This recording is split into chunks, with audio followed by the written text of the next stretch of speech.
What's up, folks? How we doing?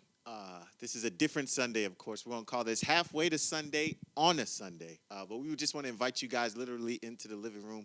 We're going to have a pertinent conversation here today. We got some special guests with us. Again, my name is Shayun. We're One Shot Church. And just during these times, we want to keep good conversation going. So I want my folks to introduce themselves. So first, we'll just go straight down the line. To my left, I got my brother. I'm Sunny. What else you want? You can. All right. What's up? I don't know, man. So I'm Sunny. I don't know what else you guys want to know about me. I'm just I'm just me. You gonna learn about me. My name's Yvette. I'm a worship leader at One Shot. That's One Shot. She practice. Yeah, you know. Yvette is funny. Sunny actually went to Harvard, so let's just We gonna get into that. I just wanted to throw that out there, like that. This is not an ordinary brother here. He's being very humble. But my name is Rodney, aka Rodrigo. So real quick today, of course, we know a lot of different things are going on with folks. We got, layoffs happening. You can't go outside too much. We shouldn't be sitting this close to one another. There's a lot of different tensions or stressors happening.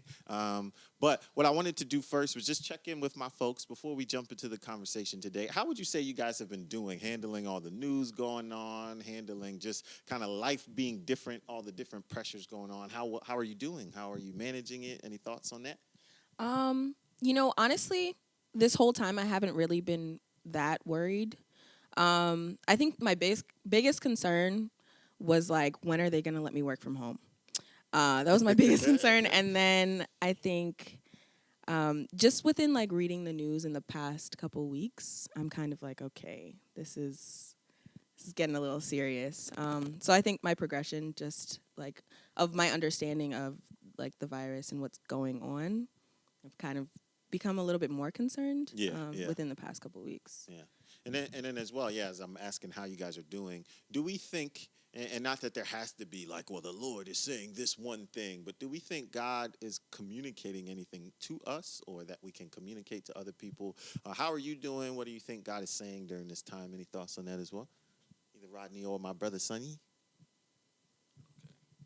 Well, I was just I was actually thinking about just recently. I don't know. I hope you guys are paying attention to what's going on at One Shot. But both of these men just recently shared word, and I was telling Shayon about it. How on one end, Shayon was teaching about how Jesus is undefeated, right? And then Rodney just recently was teaching about being like the foundation of yourself being planted and rooted in Jesus, right? So like, I think that combination is what kind of like is important. I think that's what the message is for this time. It's a very crazy time, but I think like being rooted in the right thing and knowing that anything else that's above that is not flying under the radar of Jesus is like what is really holding me in this time. And I think that's what is the message people should be really gravitating towards. I think that if people, because a lot of things are going awry now, like, and it just shows you how everything is so fleeting. Like this earth is fleeting. Like people around us, situations, things that we depended on, like work, simple things are fleeting. But if we're like planted in Christ and like everything else that is above that, we trust that Christ, it doesn't fall under the radar of Christ, and he's very involved and very intuitive into what's going on. I think like that's where that stronghold is, like that thing we can stand on and be stable, you know. Yvette, you also said something. You were at our house maybe about a couple weeks ago, and you said that one of the things that you realized about yourself is that you were selfish. You want to elaborate on that? Because I think that's a good point.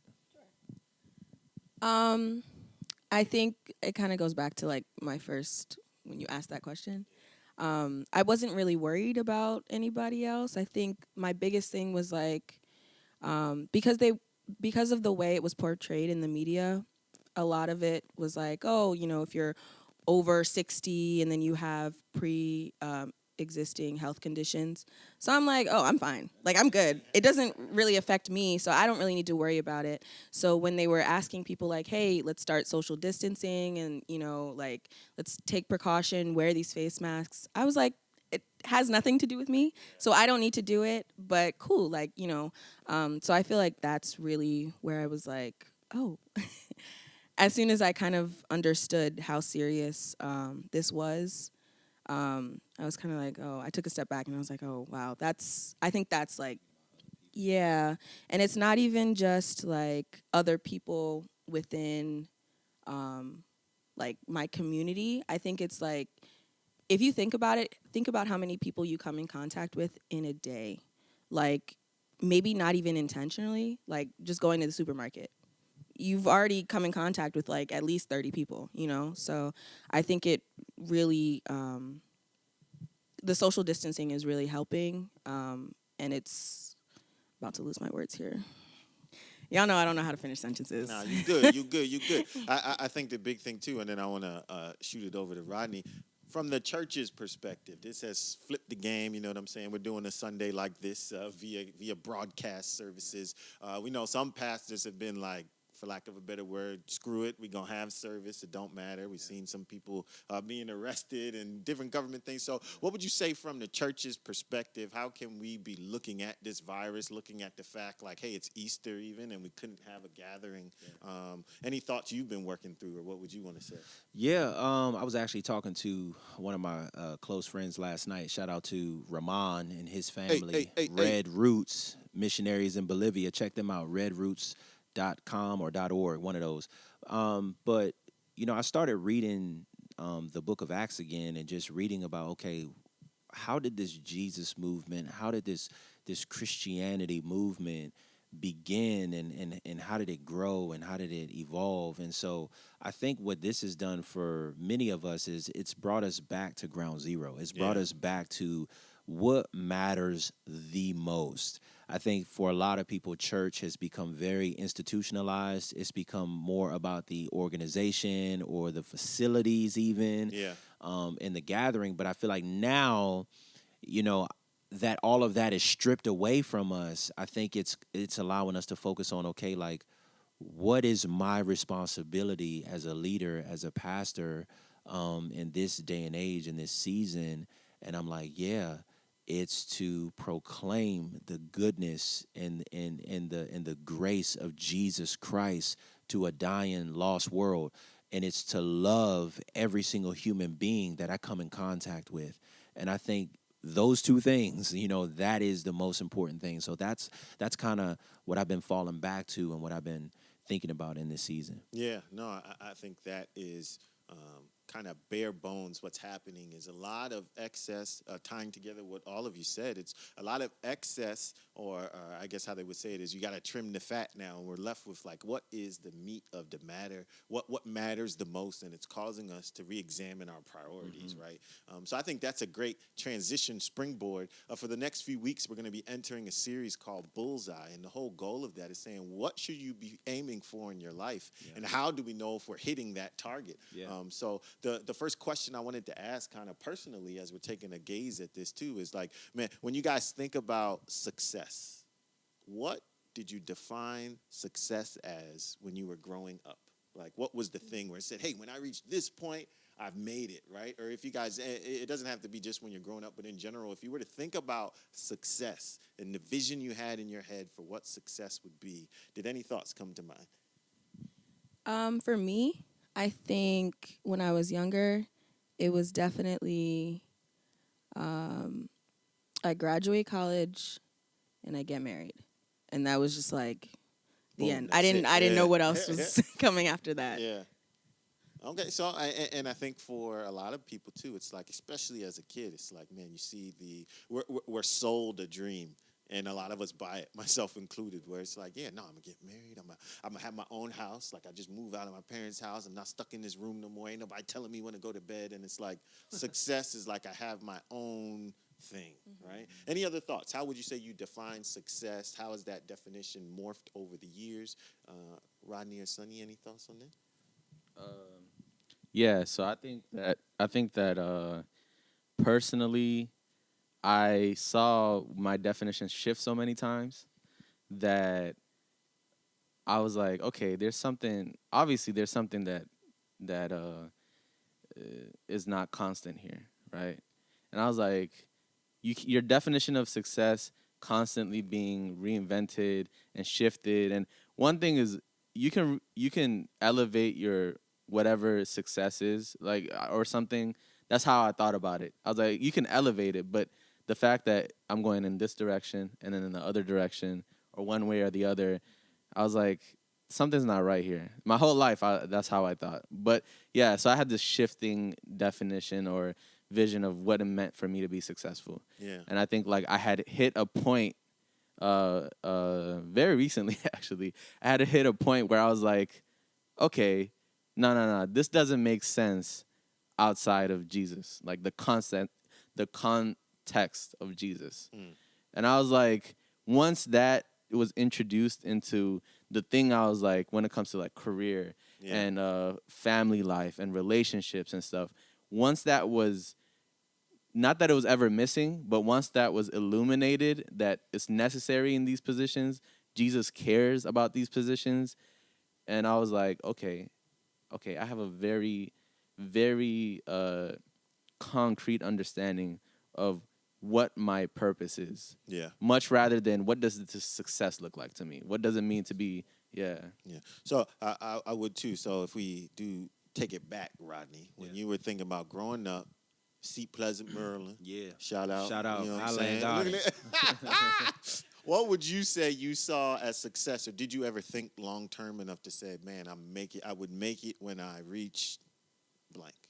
Yeah, to a degree, to touch on what Sunyi said, success definitely it is different for everyone, and it's different for every context. You know, for me in my context, growing up in the hood, like all I thought about was I want to get my mom out the hood. Like I want to help my mom. I want to change our lifestyle and our environment.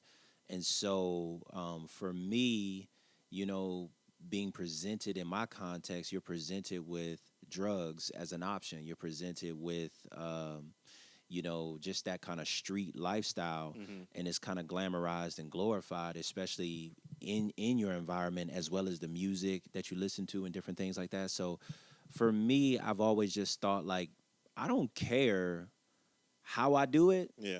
I'm going to get us out of, I'm going to change our situation. So that, honestly, as small as that may sound, that was my mindset. That was what I thought success was, get my mom out the hood. So I think a lot of times, and we don't got to park here, but a lot of times too, certain people, especially from minority communities, they have stories of either seeing drug dealers or even being like, man, I'm going to sell drugs myself.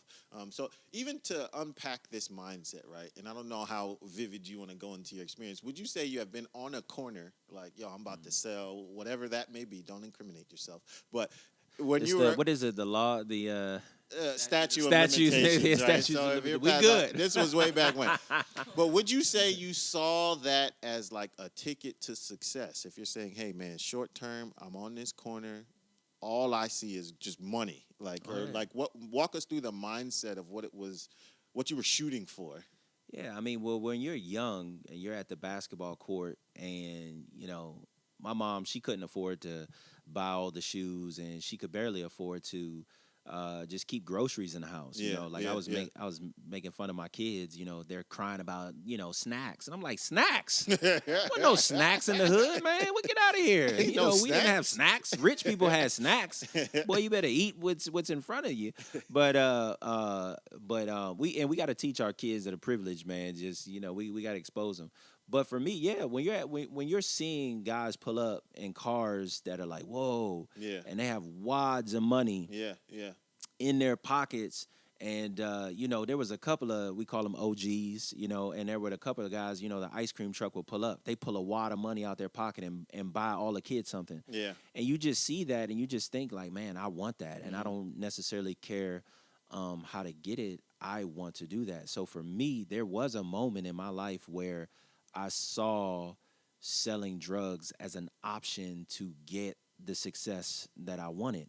And luckily, though, man, I had a guy. Shout out to my guy Brandon. He know who he is, and he may not even remember this. But one night we were sitting together on the stoop of our apartment complex, and he looked at me and he said, "Man, this isn't you." And I was like, "What are you talking about?" You know, because I was trying to pretend to be a gangster. I was trying to pretend to be hard and to be a thug, and I really wasn't, man. I really was just a normal guy who just wanted to. I just wanted to see my mom not have to struggle. That's what I wanted. Yeah. And I didn't care how to get there. But I remember him just looking at me, and he could identify, no, this isn't consistent with who I think you are. You know, so, but long story short, yeah, I did see going that route as an option to get to whatever I thought success was. Yeah, no, and I think our brother Othello's here helping us film this, but it makes me think. Shout out! But it makes me think about even a camera lens, right? And sometimes when we view our lives and we view success, our lens is very small through which we're viewing it. And I think what happens is you realize that lens can either be expanded or it can continue to shrink over the course of your life. And I would say for myself too, growing up, you know what I'm saying, I'm first generation. My parents are immigrants from Nigeria. So you know what that means. Success is doctor, lawyer, engineer, boop, that's it, right? So it's like you go to school, you get straight A's, don't bring any B's home, you better knock the grades out, and that is the ticket to success. So all my life growing up, it's like perfect attendance, do my thing at school, get into college, and I didn't even get into the school I wanted to. So I think that was the first confrontation. I love Carnegie Mellon, by the way. Shout out Carnegie Mellon. But I wanted to go to Duke. I didn't get in, so it's just like, hold on, wait a minute. Am I a failure? Am I not achieving what I needed to? And that really helped me to wrestle with the fact, like, your success can't be only rooted in your accomplishments.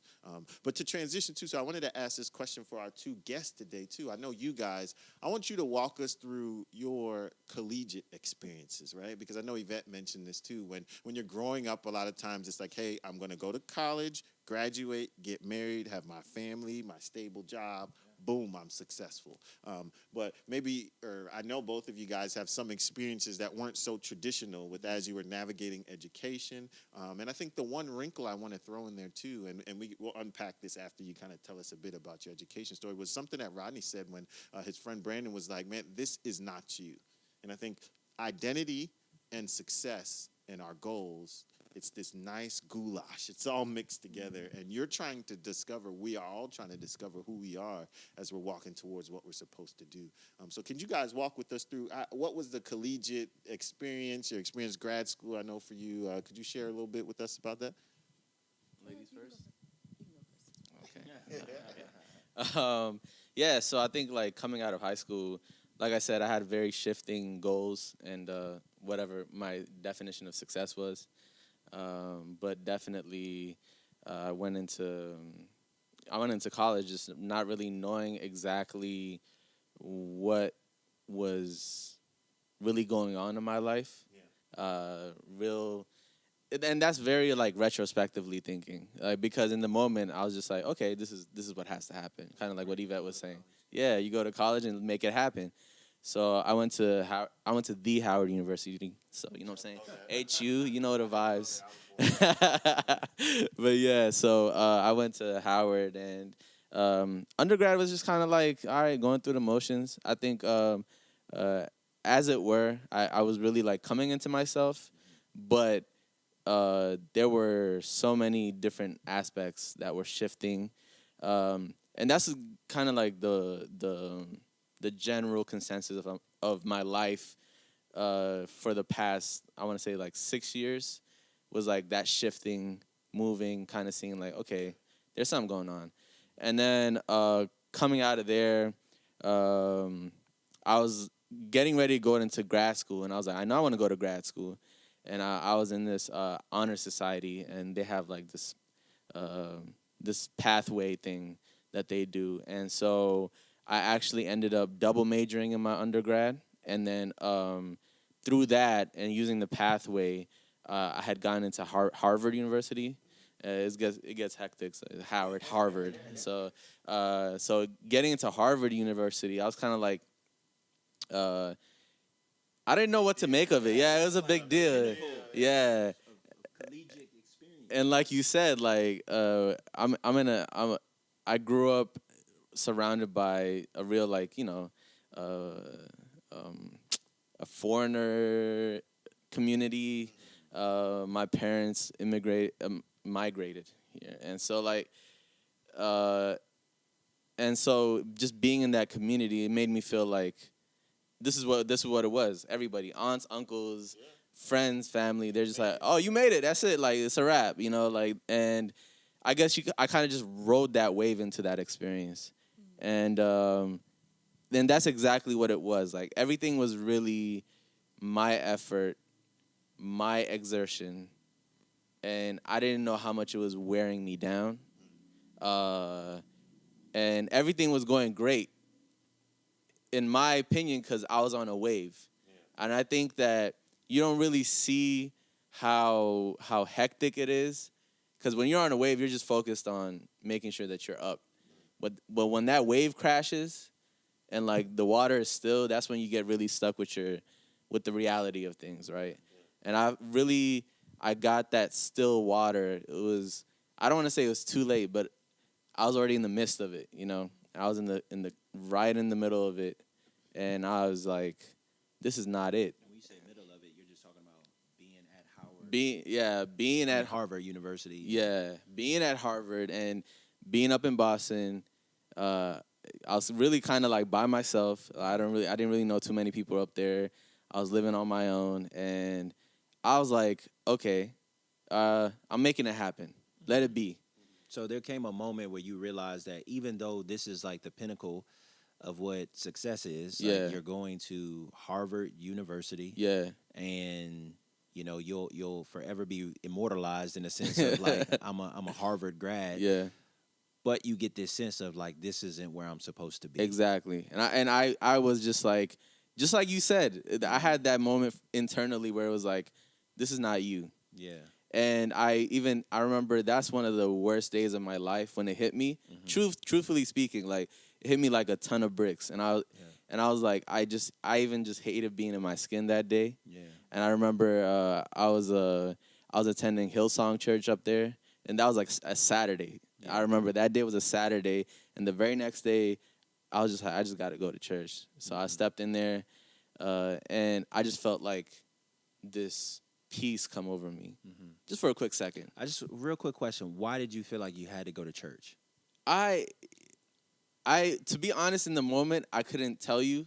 I was just like, I just got up and I was like, I can't be in this house. I was living in an apartment by myself, and I was like, I can't be in this house by myself, alone with my thoughts. And I grew up in the church, so I know what it feels like. I know what it feels like to be in that community and be surrounded and feel like you belong. And so like that idea of like, okay, I want to be surrounded not by my thoughts and what's really weighing me down, because I promise you those 24 hours were the worst 24 hours of my life. I can because when you make extreme statements like that, you can be like, I promise you those are the worst. That was the worst day of my life. And I was like, no. I got to be surrounded by something that's bigger than me. And I know the feeling. It's the fear of like the reason why it's so horrible is because it's like, okay, if this isn't it, then what is? And I don't know what that is. Yeah. And that's a scary place to be, like right in between, not knowing, do I go left, right, up, down? I don't know. Exactly. Right. So I think that in that moment, that peace that I got was much bigger than the situation that I found myself in. And I was like, okay, this is for me. Yeah. And that's when I knew. I remember coming back down, like, spending so much time with like these guys and like chopping it up and getting into like just the reality of things. And I realized that decision was made in that moment, because I knew that peace that I felt. But it's just something that I had to bring myself to. Yeah. It's almost like your mind had to catch up with where your heart already was. Exactly. And I wanted to say that too. I think it's important. We're going to talk about this next week as we start the series Bullseye. A lot of times we try to find our purpose within creation, instead of understanding that our purpose is linked to our Creator. And I think that the reason why your heart drew you to church is because you were wanting to go to the Creator to somehow show me, God, like, why am I here? What am I supposed to be doing? And also community. is how you discovered some of your answers, is how you got into a place of being affirmed in the peace that you felt, through community. So that's why the vision of One Shot Church is we want to be a community where you can believe and you can belong so that you can become. So It's rich. I'll give Yvette this mic. You can keep that one. But I was going to ask Yvette, too. So walk us through your transitions. Yvette has a lot to say about me. Come on, Yvette. Trying to force her to go to college. But that was not me. I was just, you know what I'm saying. But, yeah, so you had college. I know you had even things with Bethel, if you want to get into kind of her heart as a worshiper and things she wants to learn. And just you navigating that whole space to where you kind of are now. Anything you want to share about that? Sure. So out of high school, I was kind of just going through motions. I wasn't really like invested in school. Honestly, if I think about it, like it just wasn't my thing. I did like a pretty good job in school. My mom's an educator, so that was her expectation. And her expectation like out of high school was that I was going to college, like no question about it. And so I felt like I had to go because my mom said. And I think that was a time where if I could sum up my whole experience with like college, it was just honestly, it's been a struggle for me. But it's been a growth process as well because looking back, like hindsight, I kind of realize the reason I think I had so much trouble with college was because, first of all, I didn't know what I wanted to do at all. I think I kind of just threw a major together because like coming out of high school, 12th grade, people are like, oh, great, you're going to college, like asking you those questions. You start to feel that pressure to like have your answers together. What are you going to do with the rest of your life? Yeah, it's almost like cookie cutter. Like you go home. Yeah, like you go home and practice those answers to those questions. So I kind of had like my questions down pat. Oh yeah, like I'm applying to these schools. This is my school that I want to get into. I think I was saying like I was going to be a communications major and things like that. And honestly, I think if I was real with myself, that's not what I wanted to do at all. I had just taken like 2 classes in high school and I was like, oh, this is fun. Like writing is fun, but that's not really what I wanted to do. So I remember actually, my mom was trying to encourage me and she was like, you can get scholarships and things like that. And I think part of me just, I don't know, not like bougie, but just like, I was like, like my mom makes too much money. That was the thought in my mind. My mom and my dad make too much money for me to get scholarships. So I'm not even going to look at them. And I think she was trying to get me to like understand the importance of just like going after something. But it really was no motivation. I got into most of the schools that I applied to. And then I remember my mom and I picked Towson because it was just like my sister had gone to Towson. My mom went to Towson for, some credentials for like Montgomery County. And so they were pushing that on me, and I was like, okay, cool, I'll just go to Towson, whatever, it's not a big thing. And then I remember signing up online with my mom. She was like about to go through like paying, I don't think it was like the tuition, but paying some sort of fee. Yeah, enrollment fee. And she was looking at me and like she stopped and we started to have a conversation. At the end of the conversation, my mom goes, "You're not ready to go to school." I said, "What?" I was like, "What do you mean? Like I'm about to like sign up and get my roommate?" And she's like, "Yeah, you're not ready." I just remember being so pissed off at my mom. I was like, "You know what? You pushed me to go here, and now you're trying to tell me that I'm not ready." And I think hindsight, like looking back at it, definitely was not ready. And I'm grateful because my mom saw that. And even like going into community college, I was like, I don't know what the heck I want to do. I'm just kind of here. I was like just kind of floating through because it's like, it's something to do. Like people are expecting me to be in college and, maybe one day I'll land on something. So that was kind of my journey with that. So like a few things that I heard is one of the things is that we have to deal with expectations in order to like discover who we are, in order to discover what our purpose is. We have to navigate through expectations, our own expectations, the expectations of other people. And that can be challenging because if we're not careful, we can start to other people can start to vicariously live through us. And we're not in control of our own life, of our own thoughts, our own opinions, our own feelings and emotions. And then the other thing, too, that I noticed is that it seems like when we're not doing or when we're not being the person that we're supposed to be, there's always this frustration. There's always this, like, internal tension that just doesn't go away. And we might try to find ways to navigate the tension or the frustration, but could it be that the reason why you're experiencing that is because you are not the person you're supposed to be and you're not doing what you're supposed to be doing? Oh, I was just going to say to that point, no, like, I definitely agree. I think within myself, I knew that there was I think I kind of got into this with Shayun and, like, Dante. Like, there was no academic, like, what's the word? Like, major that I actually wanted to do that drew my attention. And I kind of looked into, like, singing and stuff like that as a major, or, like, music. But still, that wasn't even, like, to the point. I think to the point what, like, actually gave me joy was, like, worship in itself. And I was like, I don't know how to, like, make that a major in college. I don't know how to, like, focus that. How do you make money off of that? How do you monetize that? Yeah, and I didn't know, like, pretty much. Like, I knew that, but I was scared to admit that because I felt like, especially in my household, like, my mom was she's like, you need to do something to make money. Like, you need security, safety, like, you need health insurance, like, which is real. I get it.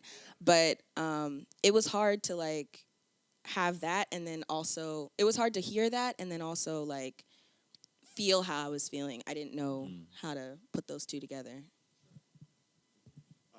And I think for people maybe who are far removed from college too, we want to zoom in on that. Like, what does it look like to feel like your soul and your internal being is, like, eroding as you sit in your cubicle or in your corner office, or if you're an entrepreneur, whatever that might be, to know it's not just college. Some of you are waiting for your retirement. You might be 2 or 3 years away, but you still feel like you've never reached the point of success. And I think this is the conversations we want to have. We're going to round the corner a bit in a second, but I did want to raise, I think, especially when it comes to church and it comes to our Christian circles. You might not be a Christian watching this, but we do want to speak from a Christian perspective. Yeah. We bring up words such as calling, or we bring up words such as, like, hey, this is my gift and my ministry, and this is what I'm supposed to do. And I think that adds another layer of pressure even as you're trying to work and navigate through success. And then I did want to share something, too, regarding just the pursuit of money. And no, man, we got to live. So even in you finding your calling and purpose, God desires you to live. It's like you got to figure things out. But did you guys have any thoughts when someone talks to you about, hey, not just what do you want to do, but maybe in a Christian context, it's like, what is your calling? Does that make you feel pressure? Do you feel like, yeah, I figured out what I'm called to do? Any thoughts about calling? And what's the other word we use for that? I know I've heard calling. I've heard your gifting, or people prophesying over you. Your anointing. Your anointing. Yeah. Any thoughts about your hands. That? Receive the anointing. You don't have to have thoughts. That's my Benny Hinn interpretation. Thank you, Othello. My Benny Hinn interpretation. Big zoom. They're not listening, but Othello's with me. Yeah, I think, like, for me, you hear that a lot, and that is pressure. That is pressure. And that's one of the things I didn't know. There's a lot of unknowns when you're going through situations. There's a lot of unknowns. And, like, one thing I really didn't know was that there was a part of me that was oh, yeah, that's nice. Yeah. All right, so there's a lot of unknowns in going through steps in your life. And one thing that was, like, really unknown for me was, like, in retrospect now I understand that I was running away from that because that's pressure. Yeah. That is pressure. That's the pressure of, oh, you have this anointing. You have a calling. You have something that you're supposed to do. And it's like, oh, wow, okay. Let me just try to figure out what I'm going to do first. Yeah. Then I'll get back to that in due A lot of time. people run from that just because it's so ambiguous. Yeah. Like what you said is purpose, calling, whatever. It just what does that mean? Have you experienced any of that too? You want to talk about it? Yeah, so I think this kind of ties into like my college story. Um, because I felt so strongly about worship, I was kind of just like, that's what I need to do for the rest of my life. Like, that's how I need to make money. That's what I need to be focusing on. Which I guess in a sense is true. But I mean, those words are three very different words. I feel like calling and purpose are pretty much the same. I mean, I don't know how you guys are thinking about it, but calling to me, I feel like is my purpose. Like, what is my life supposed to display, kind of. And then what were the other giftings and ministry? Yeah, we just threw all that together. I think at church a lot of times that's the angle you start falling into. You know what I'm saying? Yeah, and I think people are also like just in that thought. Like, I think people are also so quick to like try and put people into bubbles. It's like, especially in church, it's like, oh, like you're a worship leader, but okay, maybe I like media too. Like, maybe I like doing tech stuff too. Like, I feel like your giftings, it's not just like one gift that you have. Like, I have a lot of gifts, maybe some are more, what's the word? Yeah, prominent than others, but that doesn't mean that I'm not good at a lot of things. So yeah, I definitely like feel that. I don't think I feel that pressure anymore because I really don't be caring what people think anymore. Um, but yeah, no, it's definitely, especially growing up in church. Yeah, I think one thing about pressure is that it puts you in a position where there was a point where I thought I figured it out, and I figured it out, and me figuring it out was that I was like, okay, I'm gonna shape my purpose. I'm gonna make it happen, and there was a stark humbling coming at the end of that. But definitely, there was a point where I was like, I figured it out. I have it figured out, and I'm gonna shape it. I'm gonna make it happen, and that's not how it's gonna go down. And I think like we always talking about what grace is, and grace is like grace. Nothing humbles you like grace. That like nothing humbles you like grace. And I think that, and in order to really receive, like, in order to really like be in a position where you can receive that, you have to be like at the very end of yourself. Mm-hmm. And it was when I was like, I went through that process, and I was like, good. I don't know what I want to do. I don't know what I want to do. I try to make it happen, and I can't make it happen. So what is it now? And then that's when Jesus was like, all right, this is where I can take over? Yeah? Mm-hmm. I was like, yeah, go ahead. And so, like, and that's where I am now. I feel like that's why I always say, like, I really love my life because it's simple. Like, it's not me that's, like, it's effortless because I'm not the one putting in the effort. That's like, I'm not the one doing the work. Like, my work is, like, to be keyed in on what Christ is doing in my life, not like what I have to do. Mm-hmm. I'm not like, hey God, what do I have to do next? Like, It's more about Him living that through me. Like, absolutely, you know what I mean? So I think like if you if you are a believer, obviously we are, and so that's our philosophy, that's our worldview that's going to come forward. But I think it's so important that we're going to talk about this next week in next week's sermon. I'll be talking about how to begin to discover your purpose. And one of the things we're going to key in and hone in on is you have to discover who you were created by and what you were created for. And I think that whether you believe that in creation or that we just kind of evolved from nothing into a beautiful, or immaculate monkeys. Something. Yeah, you know what I mean? So, but I think we have to start with the Creator. And I think that as we gain our identity, as we gain our security from the Creator, now we can start to have a little more confidence in what in not us, the creation, but really Him, the Creator, and knowing He knows what to do with us because He gave us our personality, He gave us our giftings, He gave us our everything that makes us who we are as individuals. It came from somewhere. It came from someone. So discovering his purpose and his motive, I think, gives us that confidence to stand in who we are and who we're supposed to be, irregardless of what others might think. Yeah. You know, because other people may want you to be this. You only get one life. You only get one shot. You only get one life. So do you live the one life that you have to live trying to please other people, trying to live out the expectations or the dreams or the vision of other people?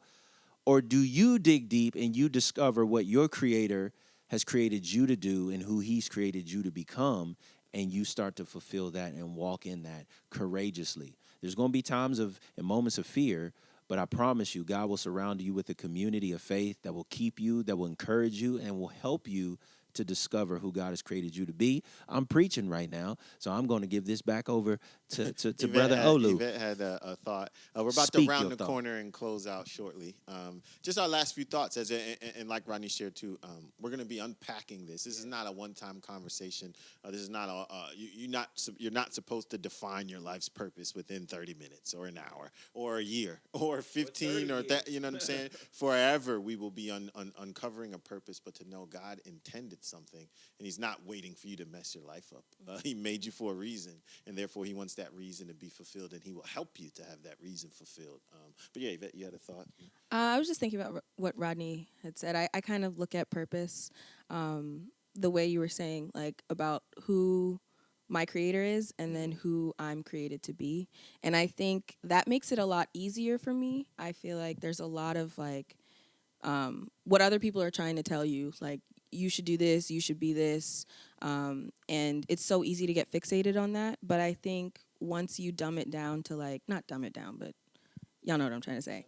Yeah, simplify it to like who God is and who God created me to be. I think it's so much easier to live with authenticity.